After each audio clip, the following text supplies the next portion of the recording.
Bismillahirrahmanirrahim. Kita lanjutkan lagi pembahasan daripada salat munajah dari yang kemarin sudah kita bahas. Mungkin ada sedikit yang harus disampaikan, bahwasanya yang terakhir, kalau kita tidak mampu untuk membacakan 7 macam zikir atau menerjemahkan daripada surat Al-Fatihah itu, maka kita bisa diam selama seseorang lamanya seperti lamanya seseorang membacakan surat Al-Fatihah. Sah sholatnya dengan cara diam tersebut, sah kalau memang kita tidak mampu dari yang 3 tadi. Lanjut, al-khamisu ari anu kalimana eta ar-ruku maaf al-qiyamu ari anu kaopatna ar-rabi'u ari anu kaopat eta al-qiyamu ngadeg in qadaro upami kawasa sahajalna au bihablin atanapi nyangigir au mu'inin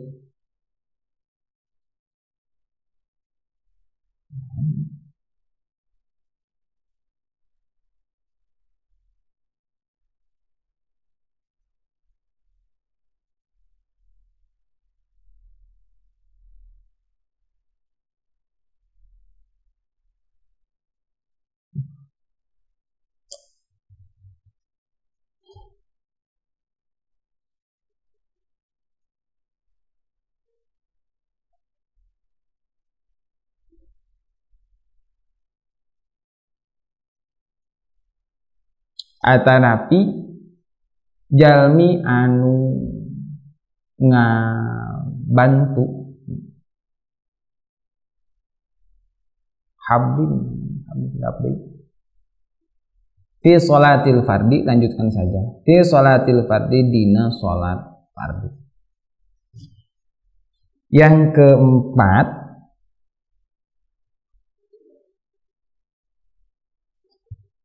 rukun sholat itu adalah berdiri.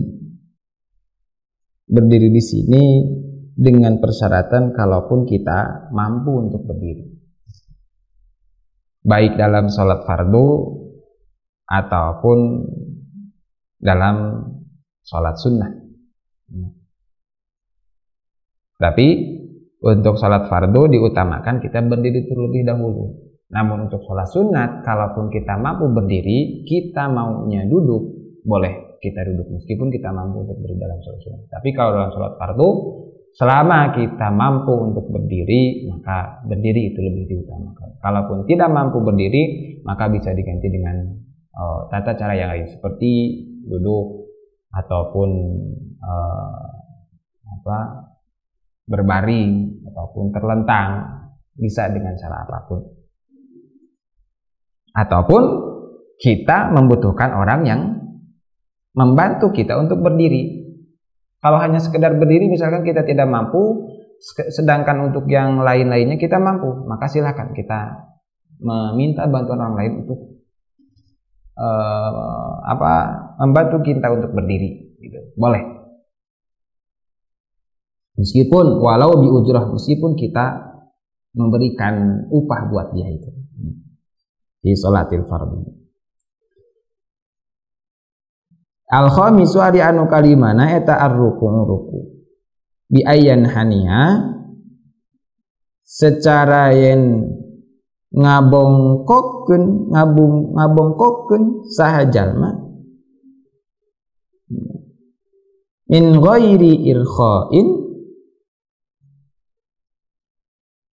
kalawan henteu ngendorkeun rukbataihi kana 2 atanapi tina salianti ngendorkeun rukbataihi kana 2 dengkulna saha jalma hatta tanala dugi ka nepi naon rohatahu 2 dampal pandangan si jalma rukbataihi kana 2 turna si jalma.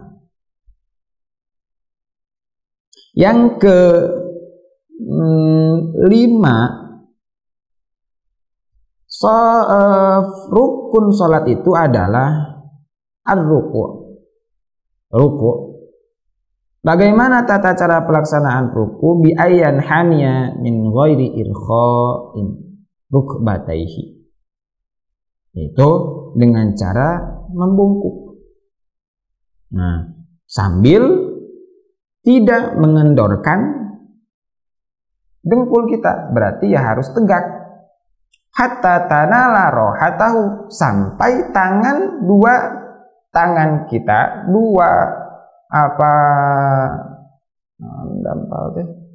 telapak tangan kita itu memegang ataupun sampai ke rukbataihi, dua dengkul kita.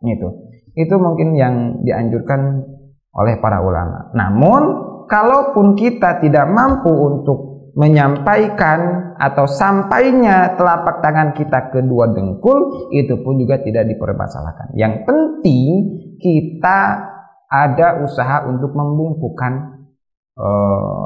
tubuh kita, meskipun tidak sampai ke dua dengkul. Misalkan hanya sampai ke dua paha saja, itu pun diperbolehkan. Karena yang wajib itu bukan harus sampainya kedua tangan, tapi ya hanya sekedar wajib untuk membungkuk saja. Karena bagi orang yang tidak punya tangan pun juga, kalau memang diwajibkan harus ada tangan ataupun telapak tangan yang sampai ke sana, mungkin kasihan, susah untuk melakukannya. Makanya cukup hanya untuk membungkuk saja yang diwajibkan ketika ruku. Adapun untuk sampainya telapak tangan itu hukumnya sunnah ke dua dengkul.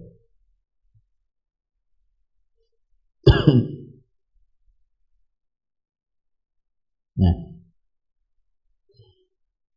lanjut, bagaimana kalau rukunya orang yang sholatnya dalam keadaan duduk?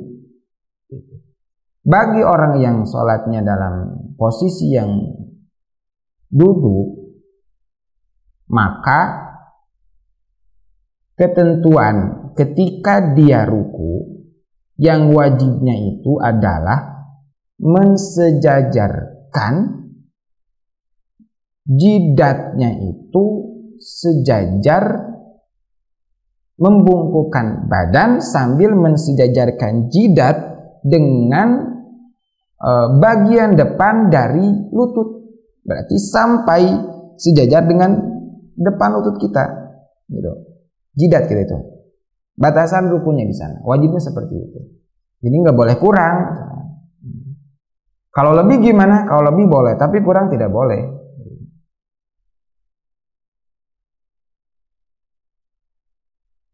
Lanjut saja. As-sadisu ari anu ka genepna eta at-tumaninatu tumanina fihi dina ruku. Bi antan fasila, kalawan secara yang terpisah naon harkatu hawihi, gerakan turun si jalma, an harkati roknihi, tina gerakan naikna si jalma. Watas kuna sareng calik naon a'dha'uhu, pirang-pirang anggota nasi jalma, kulluha tegesna sadayana a'dha. Yang keenam, rukun sholat itu adalah tumakninah. Bagaimana tata cara tumakninah tersebut? Cara tumakninah itu dijelaskan di sini bahwasanya harus ada pemisah ataupun terpisahnya gerakan ketika dia ataupun seorang musalli itu turun dengan gerakan ketika dia mau naik lagi.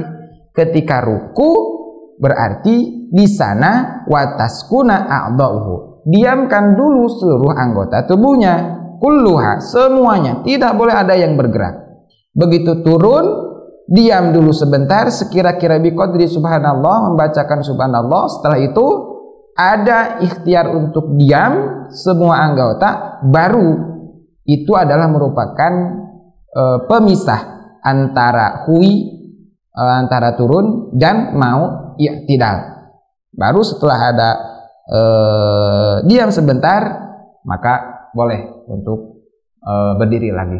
Jangan sampai karena misalkan kita melebihi batasan daripada sunnah untuk ruku, kita lebih ke bawah lagi. Setelah ke bawah tidak ada ikhtiar untuk diam, tapi malah disambung lagi ke atas untuk naik mau i'tidal, maka itu belum cukup disebutkan sebagai tumakninah. Karena yang namanya tumakninah, begitu kita melaksanakan satu rukun, diam dulu sebentar, diqadhi subhanallah, baru kita menggerakkan untuk memulai rukun yang lainnya lagi. Lanjut. Asabiu ari anu katujuna etal i'tidal bi ayyan tasiba ka secara yen ngajegkeun sajalma iman halna anu nangtung kama seperti perkara zakarna tos nutur kami fir ruku. Oh maaf, berarti bahasanya bi ayyan tasiba qaiman. Maaf. Yang ketujuh, syarat rukun salat itu adalah al-i'tidal. Apa i'tidal? Bi ayyan tasiba qaiman. Dia meluruskan anggota tubuhnya seperti halnya dia berdiri. Itu adalah i'tidal. Jadi lurus lagi. Ataupun ketika duduk pun juga sama. Kalau dia sholatnya sambil duduk, maka ya harus intasib lagi, gitu ya, ngedeg lagi, gitu, sejajar lagi punggungnya.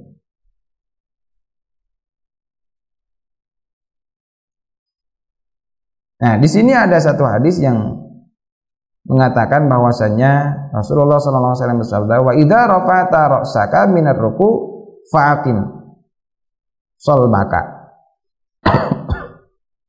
Ketika kamu mengangkat kepala kamu minar ruku'i dari ruku, fa'aqim, maka tegakkan solbaka punggungmu hatta tarji'al idham, sampai tulang punggungmu kembali lagi seperti semula, ya. Mimma siliha, dari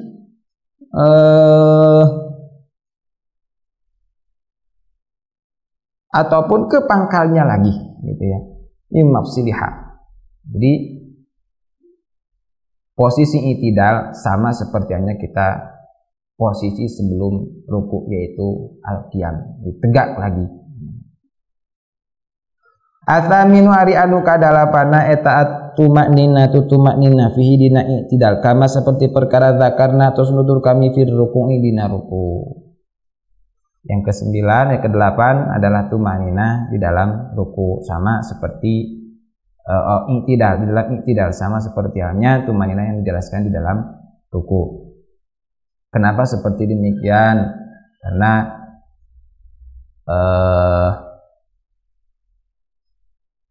di anna Nabi sallallahu alaihi wasallam kana yatmain, karena Nabi pun juga bertumakninah, gitu. Seperti hanya Nabi mengatakan bahwasanya Nabi bersabda, "Shallu kama ra'aitumuni usolli." Gitu. Jadi salatlah kalian seperti halnya kalian melihatku sedang salat. Gitu.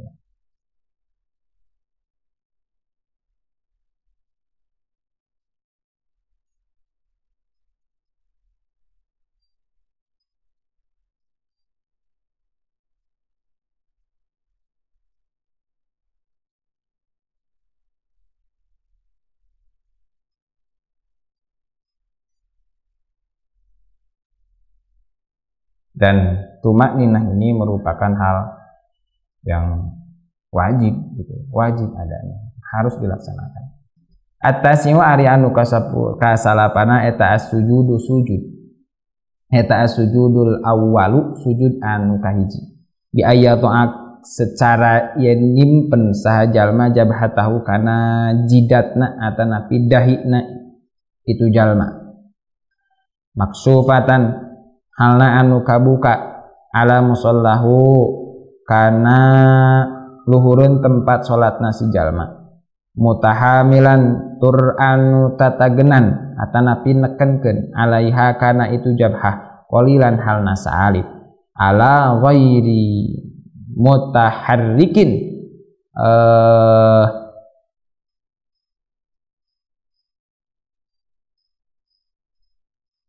luhureun tempat anu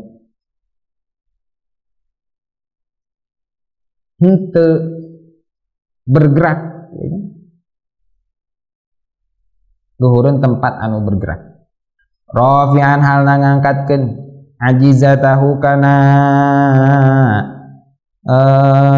pantatna jalma wa ma sareng perkara haulaha anu aya dina sakitarna ajizah alaman kibaihi luhureun atanapi saluhureun dua taktakna si jalma wa yadaihi sareng dua pandanganna si jalma waro sihi sareng mastaka nasi jalma. Yang selanjutnya yang kesembilan rukun sholat itu adalah sujud yang pertama. Sujud itu mempunyai 7 anggota yang wajib diadakan ataupun dilaksanakan ketika melaksanakan sujud. Mana 7 anggota sujud atau a'dha'us sujud? Yang pertama adalah jabhah, yang kedua telapak tangan kiri kanan 3, yang keempat dan yang kelima itu rukbatain 2 dengkul, dan yang keenam dan yang ketujuh itu butunul asabi rijlaihi, di bagian dalam dari setiap jari-jari kaki gitu. Nah, di sini dijelaskan bahwasannya jabhah dahi yang diletakkan ketika kita mau sujud itu harus terbuka. Jangan sampai ada hal yang menghalangi nempelnya jabhah ke tempat sholat. Kalau jabhah itu ada yang menghalangi keseluruhannya, maka itu bisa membatalkan sholat. Namun kalau sebagiannya itu tidak. Nah, sekiranya kalaupun yang nempel di tempat sholat itu hanya 1 bolong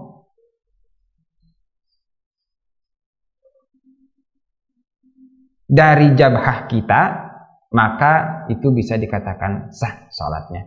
Namun juga ada pendapat lain yang mengatakan bahwasannya jangan sampai ada sehelai rambut pun yang dapat menghalangi jabhah ke tempat sholat. Ada yang mengatakan seperti itu. Nah,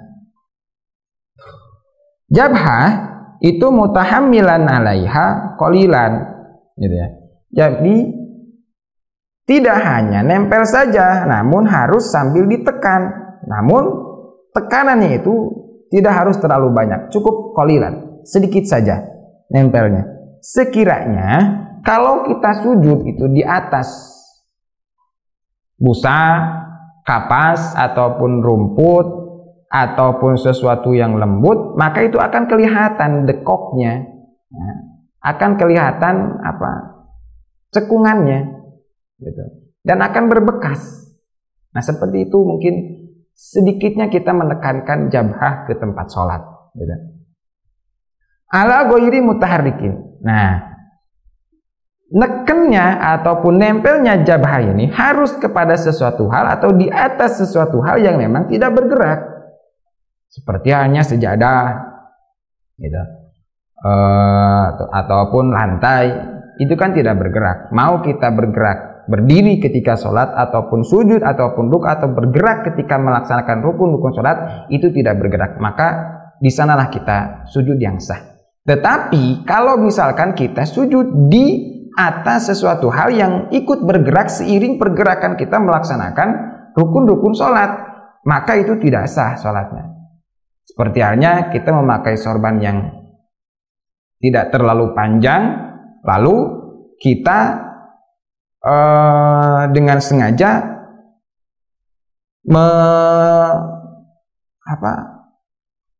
menggelarkan gitu ya, sorban itu untuk alas sujud kita, dan begitu begitu kita bergerak dan ternyata sorban tersebut ikut seiring kita bergerak, maka sholat kita tidak sah. Kenapa tidak sah? Karena sujudnya pun juga tidak sah. Kalau sujud tidak sah, berarti sholatnya tidak sah, batal sholatnya. Jadi kalaupun kita pengen sujud di atas sorban kita dan sorban kita pengen terus dikenakan, maka kita harus memakai sorban yang ukurannya mungkin lebih panjang ya. Harus panjang memang ukurnya supaya tidak ikut bergerak seiring pergerakan kita melaksanakan setiap rukun-rukun sholat. Ataupun di atas tangan pun ini juga tidak boleh. Kenapa ya? Karena tangan ikut bergerak, tidak diam terus-terusan di sana.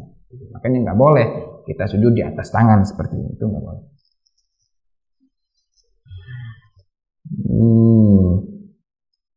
Rafi'an halna ngangkatkeun azizatihi wa ma haulaha ala mankibahi wa yadayhi wa rasihi. Nah, ketika sujud itu pantat harus diangkat. Diangkatnya itu sekira-kira posisinya ada di atas daripada mankibai, kedua pundak, yadai dan roksi. Ada di atas dari kedua pundak, kedua tangan dan kepala. Itu nggak boleh sejajar, gitu, tapi harus lebih tinggi posisinya.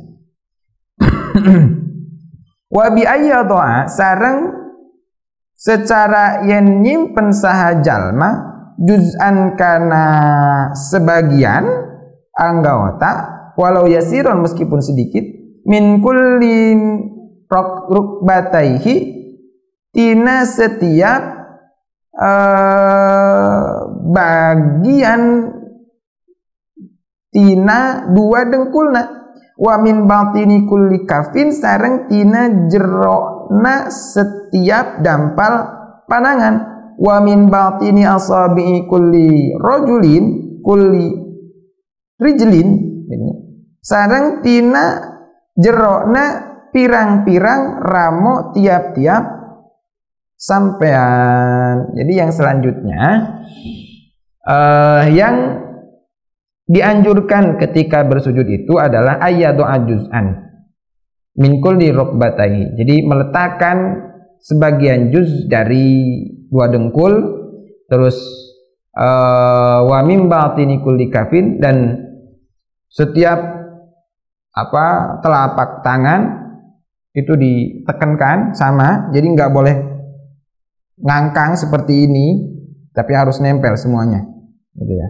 Lanjut, wa min batini asabi kulli rijlaihi, dan setiap pirang dan setiap dalam bagian dalam dari jari-jari kaki, gitu. Namun tidak semua mungkin jari-jari kaki yang memang harus ditempelkan, tidak semua lima-limanya itu dari satu kaki. Tapi kenapa ya? Karena kaki jari-jarinya itu kan tidak sejajar semuanya, ada yang panjang dan juga ada yang pendek, maka yang dianjurkan itu ya sebagiannya saja. Menurut sebagian pendapat seperti itu, tidak harus semuanya. Atau bahkan kalaupun kita tidak mampu, ya kita semampunya saja. Jangan sampai memaksakan kita untuk menempelkan setiap bagian dalam dari jari-jari kita sampai kita mengalami satu hal yang tidak diinginkan. Kalau memang kita dalam keadaan yang ketidakmampuan, jadi cukup anggota yang memang bisa kita tempelkan dari setiap jari-jari itu. Kalau mempunyai udzur.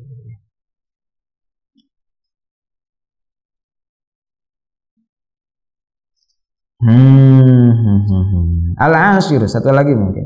Ari anu kasapuluna eta atumanina tutumanina fihi dina sujud anu kahiji. Kama seperti perkara zakarna atas nutur kami fir ruku'i dina ruku.